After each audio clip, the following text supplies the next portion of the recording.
I've seen a lot of changing. But what I'm trying to say is that if I can change, and you can change, everybody can change. Preparation for Rocky IV conveniently coincided after the production of Rambo First Blood Part 2. Sylvester Stallone would have been 38 at the time and would have finished wrapping up production for Rocky IV in July of 1985, which would see him turn 39. That should be a great motivation for all of us around 40, by the way. We can still be in our prime. Rambo First Blood Part 2 was a film that Sylvester Stallone was in phenomenal shape for as well, but in his eyes, it wasn't good enough. Stallone said, "I always worked harder whenever I had a new Rocky or Rambo movie coming up." So of course, he felt he needed to one-up his Rambo 2 physique for Rocky IV. The last time we seen Rocky was back in 1982 when he defeated Clubber Lang, played by Mr. T. In that film, Stallone was beyond shredded. Make sure to check out that video I did on Rocky III where I broke down his diet, training, and physique, by the way, linked in the description below. But Rocky III seen Stallone at his lightest body weight in all of the Rocky films, tipping the scales at just 163 pounds of shredded muscle. Instead of trying to top that physique as far as leanness goes, Sly went for a more well-built, muscular physique for Rocky IV, where he ended up weighing 173 pounds. That extra 10 pounds looked to be pure muscle, since he looked equally impressive as far as leanness goes when comparing his physique to Rocky III. Sly himself doesn't quite fully agree though. When referring to his Rocky IV physique, he said, "I like this weight because it's a fuller, rounder look, more in keeping with the old Roman athletes. I'm not quite as sinewy as I was in Rocky III, but I feel stronger." What do you guys think? Was he just as lean in Rocky IV as he was in Rocky III? Comment below. As far as his body weight goes, we gotta keep a few things in mind. 173 pounds is not exactly huge on someone who's around 5'9" or so, but here's why he looks so impressive at that weight. 1. While 173 pounds by itself is not big, 173 pounds when someone is ripped and doesn't have their shirt on actually looks pretty big. In a sweatshirt, he'd probably just more look like a normal guy though. That's actually a pretty common complaint with guys who are in really good shape, really lean, but don't have overly sized muscles. They don't really even look like they work out when they have a shirt on, especially when they put on a sweatshirt. Put on a sweatshirt is kind of like this. We're changing. We're like turning into regular people. 2. He's pumped up, lubed up, and lighted in such a way that makes him look more impressive than he ordinarily would if he just randomly took his shirt off. Like Drago, I must break you. lighting can also make or break you as far as how you look. You know, you might want to take the tunnel. Have you come across this? Yes, I am familiar with this syndrome. She's a two-face. As far as the pump and lube goes, the film's makeup artist Leonard Engelman remembers that the Rocky IV crew used the term pump and lube while filming was underway to achieve the on-screen look of glistening sweat during Rocky's training sequence and during his battle with Ivan Drago. The makeup team would wait for Stallone to pump up his muscles and then the artist would lube his body, creating an artificially sweaty look. Add in some nice lighting to that and you really see the muscles pop. 3. Stallone's never had the best leg development. I think he could easily be 5 or 10 pounds heavier if his legs matched or even exceeded the musculature of his upper body. So with all that in mind, ripped, not quite as developed legs, and then pumped, lubed, and lighted properly, 173 pounds looks and is extremely impressive on screen. Alright, so as far as the training goes, the production notes for Rocky IV state that after completion of Rambo First Blood Part 2, Stallone adapted a grueling workout routine under the guidance of world-renowned bodybuilding champion Franco Columbu. However, despite what the production notes for Rocky IV say, that's not quite the real story. So production for Rambo 2 ended on August of 1984, and then roughly 8 months later, in April of 1985, production for Rocky IV began. Based on the timeline, from what I can surmise, Stallone worked out with Franco for several months in the back half of 1984. These workouts, according to Franco, consisted of what he called HIRT, H-I-R-T, High Intensity Resistance Training, where Sly would move from one station to another, performing weighted exercises with minimal rest until he had nothing left in the tank. To me, it essentially sounds like a high-intensity circuit training routine, but looking at his arm workout, it seems that he continuously blasted the same muscle group, unlike a typical circuit where you do a chest exercise, move on to a back exercise, and then shoulder exercise, etc. Here's his arm routine, for example, which consisted of 4 different phases: biceps, forearms, triceps, and then a wrap-up. Go ahead and pause the video if you're curious about the exercises he did during each phase. This is not really a routine I've ever seen anyone do, and you likely won't run across it in a magazine or online article. What are you doing? What? In fact, I don't even think Stallone did it that long himself, because Rocky IV was a film where Stallone switched trainers. From having started to work with Franco Columbu in the late 70s during Rocky II, he'd switched over to George Papasik in January of 1985 for Rocky IV, and then would even continue to work with Papasik years later for 1988's Rambo 3. Here's a picture of the two men on set for Rambo 3 right here while Stallone's trying to get pumped up. Before we talk about George Papasik and the training though, I do want to point out a couple of things Franco Columbu said that Sly would have continued to incorporate in his training. Franco said, after training upper body, you should flex your upper body muscles because that promotes additional growth as well as burning off body fat for better definition. This is something that Arnold Schwarzenegger used to do a lot and talked about in Pumping Iron as well. You're essentially doing a static contraction. It's actually harder than it looks if you're squeezing those muscles as hard as you can. And it's a good reminder to do, at least for me, because it's something I'm going to start incorporating in my workouts again. Also, in reference to the Rocky films, Franco said Sly wanted a lot of stuff in the shoulders and forearms, so when the camera came in, it would look really big. In his book Sly Moves, Stallone talks about the hanging exercise he does from a bar. He said the hangs were something he started doing with Dolph Lundgren in Rocky IV because it gives a huge pump to your forearms and taxes the arm and back muscles that you would never normally activate.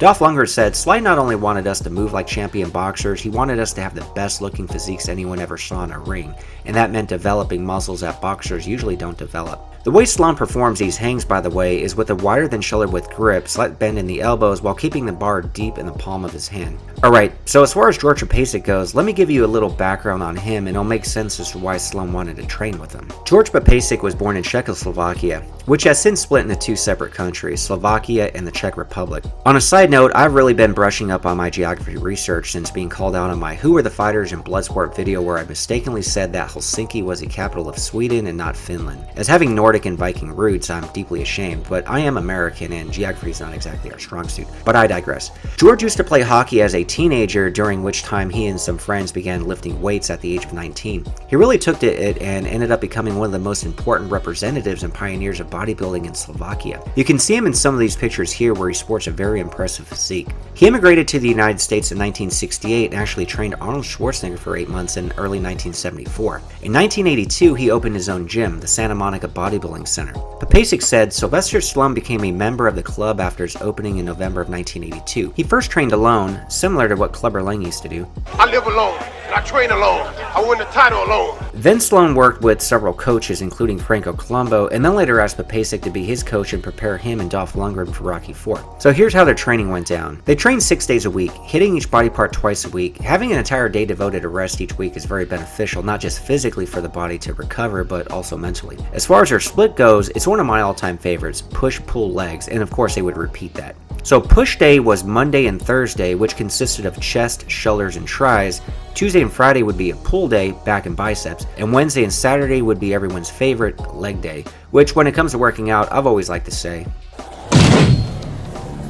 time to separate the men from the boys. As far as the workouts go, they do 3 to 4 exercises for each muscle group, 4 sets on average with a rep range of 6 to 12. That type of workout, in my opinion, is very beneficial. It's classic bodybuilding. It's a classic bro split, essentially. It's actually very similar to the workout that I do, which I bring up because some people have asked me in the comments section in my other videos on what sort of workout routine I have, so I am a big fan of that one. Papasik said they trained very intensively for about an hour each session. The duration of the workout makes a lot of sense. You really got to decide and find a nice balance between volume and intensity. The more intense workout, you generally want to do less volume and spend less time in the gym, so 1 hour makes a lot of sense. While on the other hand, with less intensity, you generally want to incorporate more volume, which would result in a longer workout. Now, the weightlifting was just one part of the training. Stallone would spend another 2 to 3 hours a day focused on boxing with Dolph Lundgren. The boxing was done at another gym Stallone had built a few miles away in Culver City, where the two men were coached by Richard Giachetti. Anybody seen Richie? Huh? Hey Steven, I found him. He's here with Larry Holmes, who he worked with and guided to the heavyweight title. He'd also later be one of Mike Tyson's trainers as well. It should be no surprise that Stallone ended up surrounding himself with world-class trainers and had all the motivation in the world to go after it since he was training alongside Dolph Lundgren. I can only imagine that the two men were trying to outdo one another in the run-up for the film. Dolph had said in an interview in their final days of training just prior to the start of filming that they were sparring for 4 hours a day. It should be noted that at this time they did tone down the bodybuilding workouts, which by this point in their preparation consisted of just a few heavy sets for each body part. It sounds like they did just enough to maintain the muscle mass they built, while getting all their definition and conditioning from those boxing workouts, and of course, diet, which we need to talk about next. Now, Stallone has mentioned and brought up some of the ridiculous and extreme diets he's had over the years, specifically the one from Rocky III. As far as the Rocky IV diet goes, I believe Stallone likes to exaggerate for dramatic effect. He is an accomplished writer after all. When reflecting on Rocky IV, Stallone said, "I looked great for a little while, and it's probably my best physique in Rocky IV, but what you didn't see on camera is that I was quite literally running my body into the ground, and you can't live like that," which echoes what Adrian said to him in Rocky III. And you can't live like this. We can't live like this. He continued and said, "These days I have learned how to look after myself and keep on top of my nutrition without all the crazy stuff I used to do. And that's definitely the approach I'd advise other people to take. Above all else, be healthy. I was so unhealthy, I even went through a period where all I ate was burnt toast." Burnt toast.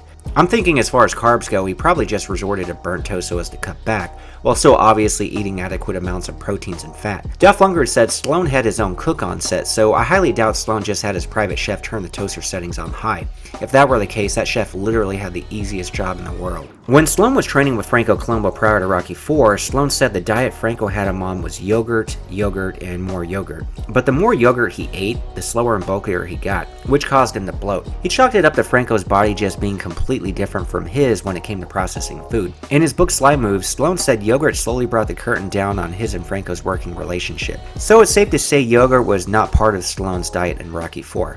As far as Papasik goes, he's a big advocate on the diet, attributes 80% of workout results to it, promotes clean natural foods, and doesn't believe in supplements. He did say Stallone likes to supplement with protein shakes though. In an interview with the website Stallone Zone, Papasik gives us some background info on Stallone's Rambo 3 diet. Since I couldn't find much more on Rocky IV, I'll share the Rambo 3 diet because it's actually a diet that makes sense and I bet had its origins from Rocky IV. 3 times a day, he'd have green vegetables and chicken.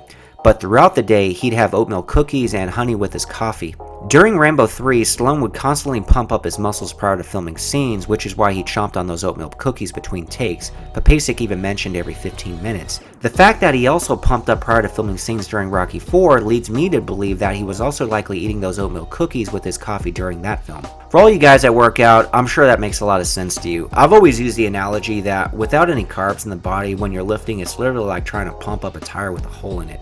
It just doesn't work, it doesn't stick, you end up feeling pathetically flat. By the way, even if you haven't necessarily been neglecting carbs, sometimes you just have those workouts where you can't get pumped. Sometimes we're thinking that you broke something inside. If you think your ability to get pumps broken and you're going through that, you need to check out my Dragon's Blood recipe, all natural healthy mixture you can make and blend up at home that'll give you a crazy pump.